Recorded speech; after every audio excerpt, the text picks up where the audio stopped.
the Doylestown Borough Council meeting for Monday, June 22nd, 2026. And can we all rise to say the Pledge of Allegiance? Another one like that. Oh, Who's this? wait. So we have to pledge allegiance. Oh, Pledge allegiance to the flag of the United States of America and to the republic for which it stands, one nation, under God, indivisible, with liberty and justice for all. thank you. Next on our agenda are some special presentations given by Mayor West.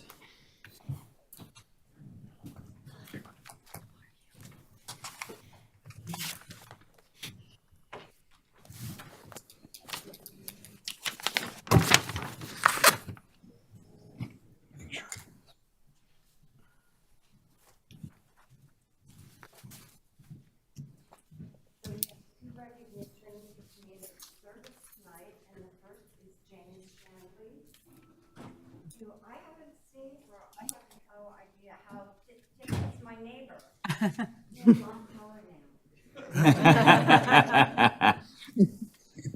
James, this is your certificate of appreciation for your service as a Fanny Chapman Board student member, May 2024 to April 2026.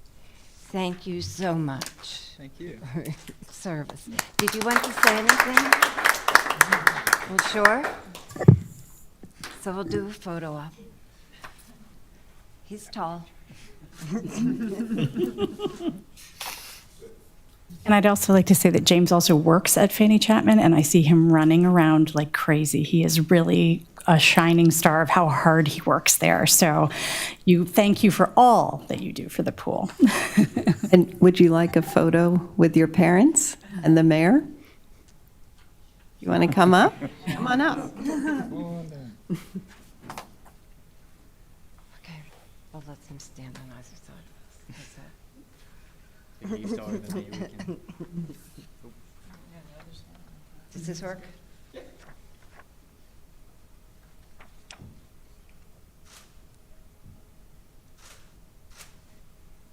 Thank you. Thank you very much. Thank you. Of course. And next is Jason. So this is for 6 years of community service for the borough.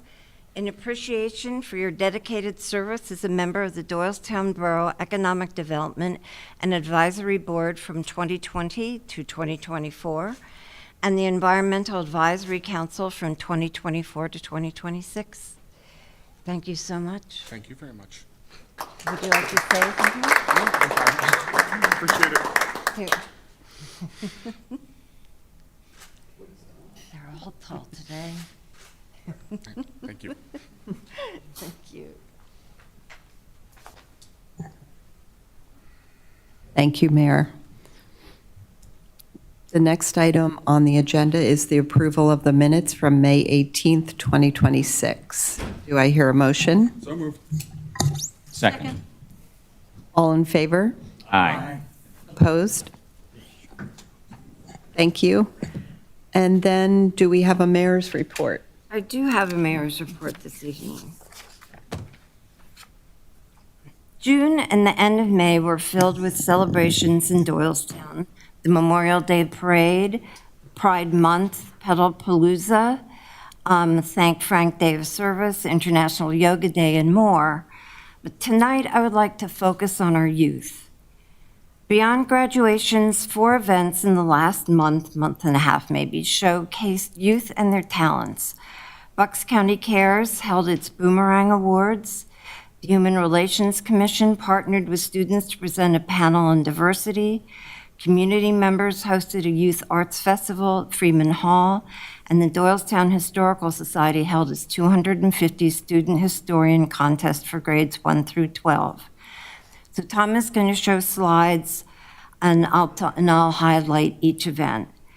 The first event is the Boomerang Awards, who gave scholarships to 3 students and recognized 15 students for achievement, leadership, advocacy, reading, and community involvement. And I think that there was a first grader who had actually read 50 books. Wow. Next is the student panel who presented the history of racial integration at Fanny Chapman Pool. Is that the one next to it? Yeah. Okay. A community group partnered with Salem Church to host a youth arts festival at the Freeman Hall.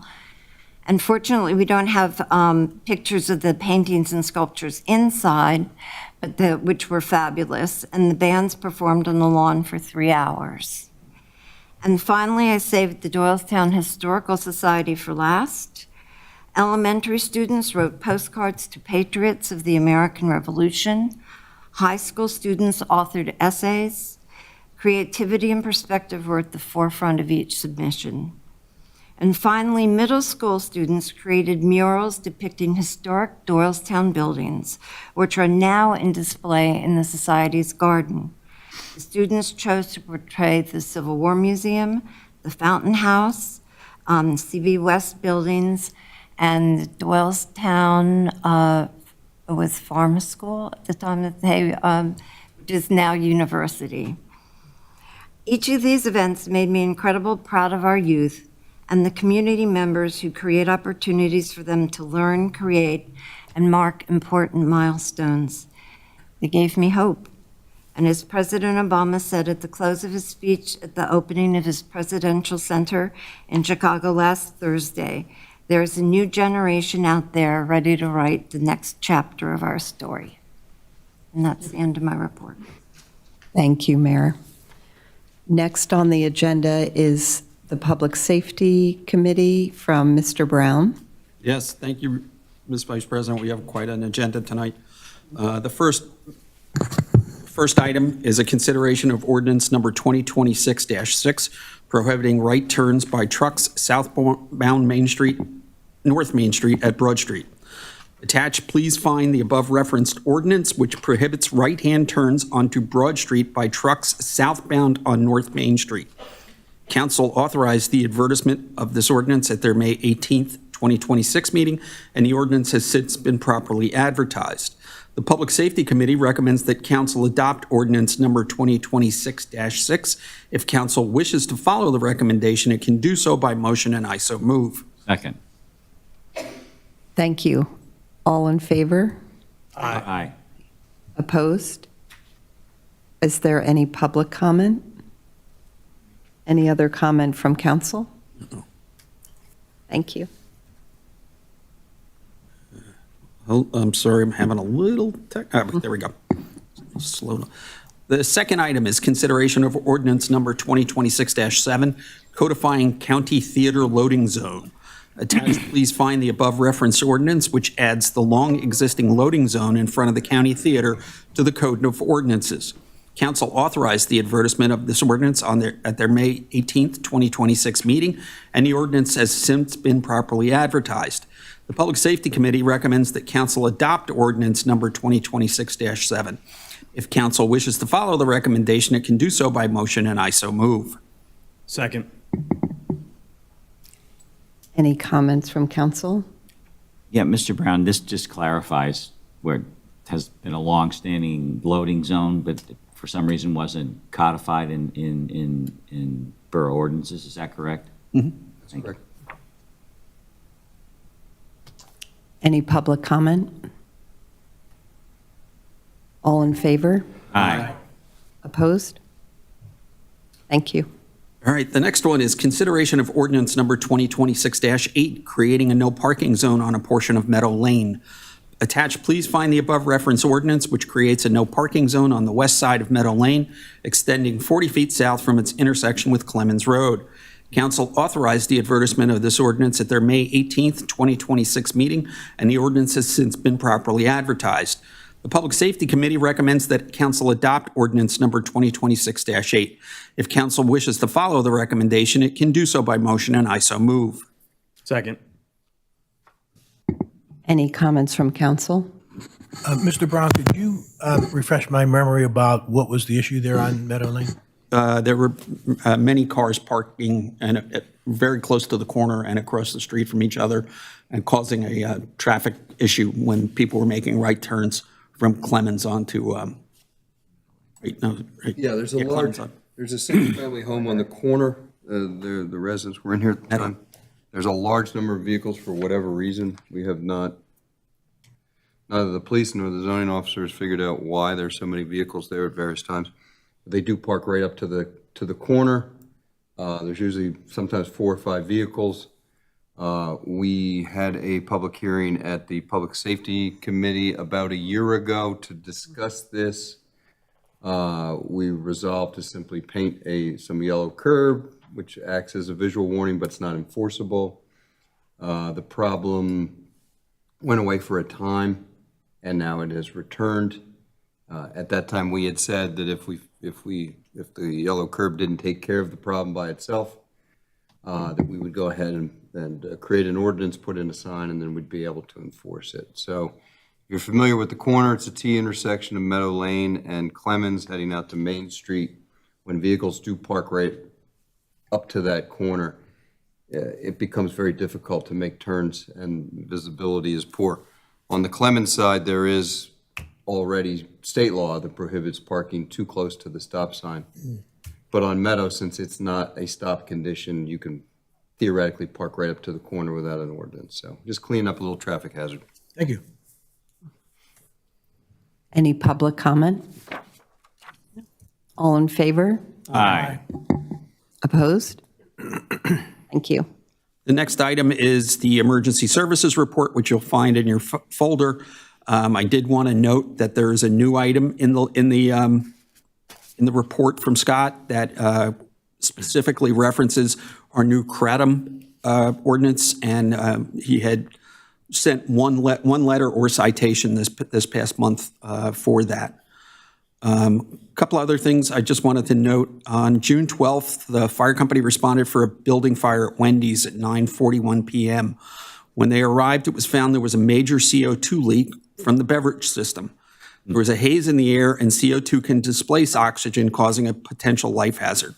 While working to shut off the CO2 supply, the firefighters found a significant natural gas leak, shut the gas supply to the building, and ventilated it, thus presenting a possible catastrophe. I just wanted to give a shout out to the fire company for their work. Normally we hear about when things burn or there's a tragedy. The efforts this night prevented all of that. Also, I just wanted to note, many of us were at a fire company community meeting last week at the township. What they presented, they did a good job presenting it and report that the fire company is in good shape and has a positive outlook for the future. They are the busiest company in Bucks. They are going to form a steering committee amongst the 5 municipalities that they serve and the fire company to determine the needs of the community and the fire company. They do face a sizable deficit this year due to the rising costs we all face. We will be continuing to work with the fire company to support their critical mission. And lastly, our CERT team is coming to life. We now have sign up available on the Serve PA website, which is a clearinghouse for volunteers through the Department of Health for non-response volunteers, so CERT teams, medical response teams. And we have that up, and we're going to start recruiting in July. And also the community connections efforts continues as communications with area networks continues and a survey of the preparedness needs is developed. The next preparedness seminar is going to be here July 21st at 7 p.m. And that's my report. Thank you, Mr. Brown. The next item is Public Works and Administration. Mr. Kinney.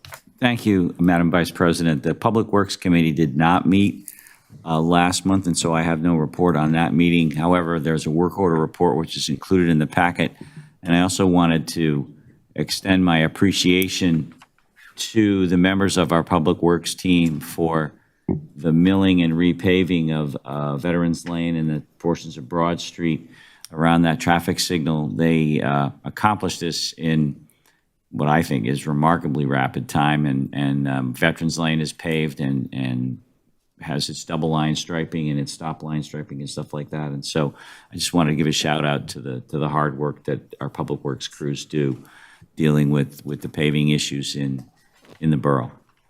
And that concludes my report. Thank you.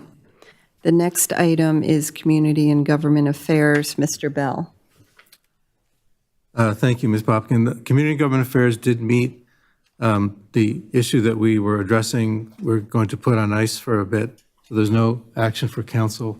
But I do want to acknowledge the excellent work of staff, Grant Rowe and Caitlin Hernandez in particular, and more to come on that. Thank you. Thank you. The next item is Zoning and Planning. Ms. Jared. The Zoning and Planning Committee for the Borough Council did meet this last month, of course. First, we have the HARB recommendations at its regular monthly meeting. The Borough of Doylestown's Historic and Architectural Review Board, HARB, recommended the following. A sign application for 115 West Court Street. HARB recommended that the application for a certificate of appropriateness be accepted as submitted. 43 South Main Street for a sign. The HARB discussed this, and members recommended the sign concept be approved with the condition that the sign be made 2 square feet smaller to comply with the zoning ordinance. Oh, and then for our building applications was 148 Lafayette Street. HARB recommended that the application for a certificate of appropriateness be accepted as submitted with the applicant retaining window trim and original jambs. Next, 164 East State Street for a renovation. The HARB recommended that the application for a certificate of appropriateness be accepted as submitted, the exterior wall paint being color 887P, pink cloud, and the house chimney remaining unpainted brick. The Zoning and Planning Committee recommends that the council approve the applications in accordance with HARB's recommendation. If the council is in agreement, it can do so by motion, and I so move. Second. Thank you. Any comments from council? Any public comment? All in favor? Aye. Opposed? Thank you. And there's a building inspector report in the packet. That concludes my report. Thanks, Ms. Jared. And the next item is Environmental and Rec. Ms. Wyckoff. Thank you, Madam Vice President. We did not meet, and I have no report tonight. Thank you. And then we have Water Utility, Mr. Lavrone. Thank you.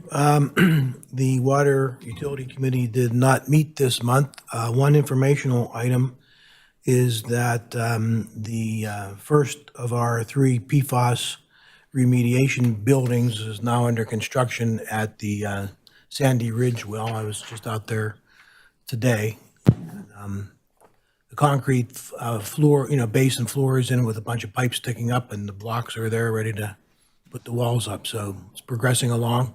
And I have a photo if anybody wants to see it. And that's the end of my report. Thank you. That's great to hear. The next item is Finance and Pension, and we did meet for this month. And the only action item I have is the finance report with the bills to be paid for this month. And that totals $1,164,026.15. And I will make a motion to approve. Second. Thank you. Any comments from council? Any public comment? All in favor? Aye. Opposed? Thank you. And then the next item is the Personnel Committee. And Personnel did meet, and we have an appointment to make for the Environmental Advisory Council. Give me 1 second. On May 26, 2026, the Personnel Committee met to interview candidates to fill a vacancy on the Environmental Advisory Council, created by the resignation of a board member, Jason Wood. At the conclusion of those interviews and upon discussion, the Personnel Committee is recommending that Chris Candido be appointed to fill the vacancy for a term commencing immediately and then expiring December 31st, 2027, for the remainder of Mr. Wood's full term. If council wishes to follow the personnel's recommendations as stated above, it may do so by motion, and I so move. Second. Thank you. Any comments from council? One observation, and this happens all the time, but it's a reminder that we had such strong candidates who were so enthusiastic about volunteering that it makes the community really, really strong. Mm-hmm. And we actually were having a tough time deciding. We had so many wonderful candidates. And Jason, we will miss you on that committee. The next item are the professional reports. For the engineers report, We have to Jim? vote. You didn't bring Oh, that I'm to a sorry. vote. Sorry. Any comments from the public? Any comments from council about the personnel appointment? All in favor? Aye. Thank you. Opposed? Thanks. You can tell I'm not used to sitting in this seat. Next is the professionals report. For the engineers report, Jim, do you have any? Thank you. I have nothing to report tonight. Okay. Solicitors? Thank you. Okay. No report tonight. Okay. And chief? No report tonight, thank you. Thank you. We do not have a president's report. Any old business? Yeah, Madam Chairman, Vice Chairman, I'd like to, Vice President, I should say, like to report under old business. It's kind of old new business. Last month, the mayor reported on the planning of the DART system's 25th anniversary festivities, and we had a meeting last week about that with the various municipal officials. So it's shaping up. It's going to be set for September 16th at Valley Square in Warrington. The other pertinent thing to the DART is that our legislators, Tim Brennan and Brian Monroe, were able to secure, or were involved in securing funding for the DART to extend the system down into Warminster. So that was in the planning stages for the last year or so. So that's good news for the system in general, and certainly for the people in the Warminster area. And I guess either the mayor or I will report more on the details of the anniversary get-together at the next couple borough council meetings as things start to firm up. Can you think of anything else on that, Mayor? No, I think that's it. Okay. Now we're in planning stages. Very good. And that's the end of that DART report. Thank you. Thank you. Madam Chair, just two things. I think we'd be remiss if we didn't at least recognize the wildly successful Bike Palooza 2 and the opening of the pump track, which is busy all the time now. Yes. And there's no dust. And the other thing was the events in town from Pride Month so far have been very successful. And quite strangely, on Saturday, it was not the same temperature as the surface of the sun.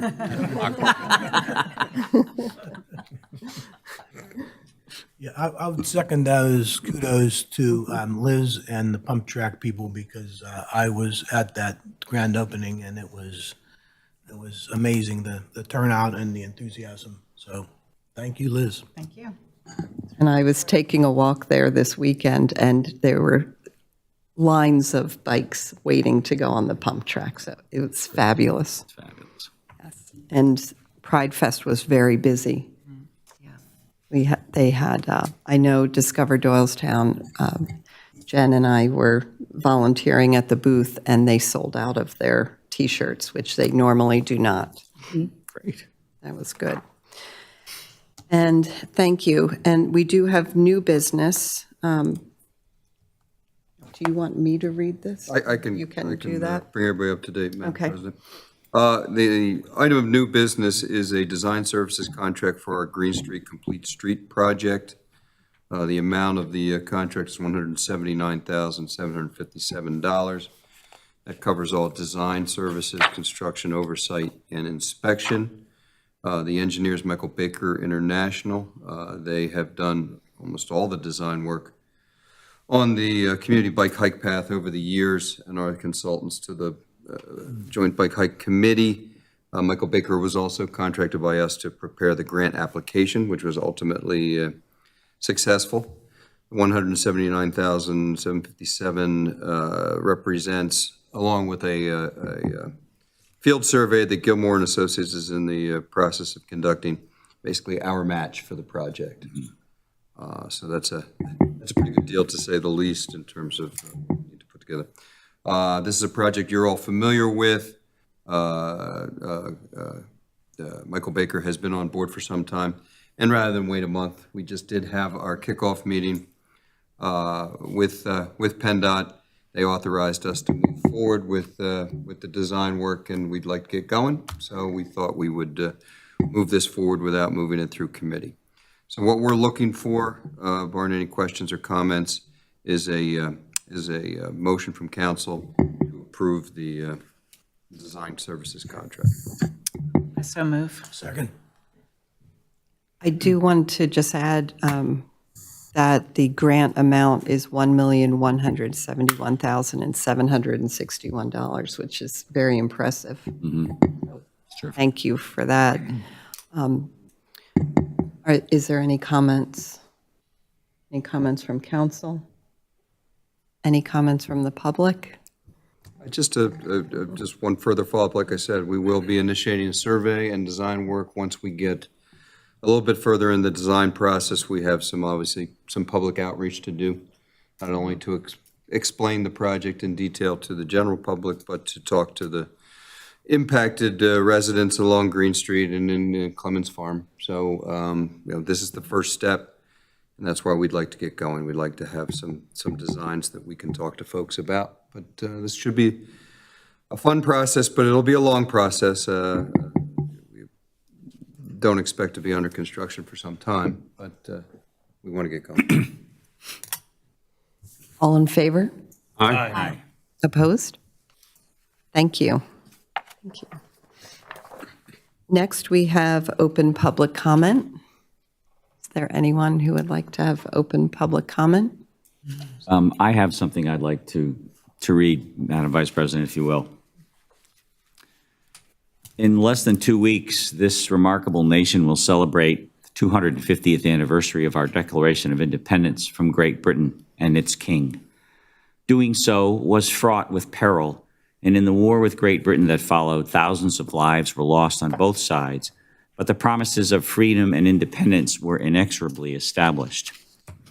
We hold these truths to be self-evident, that all men are created equal, that they are endowed by their Creator with certain unalienable rights, that among these are life, liberty, and the pursuit of happiness. To be sure, the designation of all men did not on its face include women, nor did it include the black slaves held in bondage as property in nearly all the 13 colonies. Neither did that declaration of all men include the native peoples of this land, who many, including the future first president of the United States, considered a nuisance at best and at worst a pestilence to be eradicated. Those failings would come back to challenge this nation in later years, and numerous men and women of good conscience and of different faiths and skin colors would advocate for the rights of blacks, freed and in slavery, of Native Americans, and of women, rights that white men took for granted once independence was gained. For black Americans, it would take a bloody and divisive civil war, the murder of a president who, by the end of the war, had committed himself to a reconstruction of the defeated South that would ensure rights for now freed slaves. That fight continues to this day. For women, it would take decades of struggle and agitation for their rights to vote, to own property, to be financially independent from men, and to have autonomy over their own bodies. For Native Americans, after the Civil War and the further expansion of the country to the west, they were often denied the same rights that, on paper, freed slaves were to enjoy. As before the Civil War, they were hunted, uprooted from their tribal homes, and in too many cases, killed or imprisoned simply for being in the way. It is regrettable that even in the Constitution that followed our independence, Native Americans were not really among we, the people of the United States.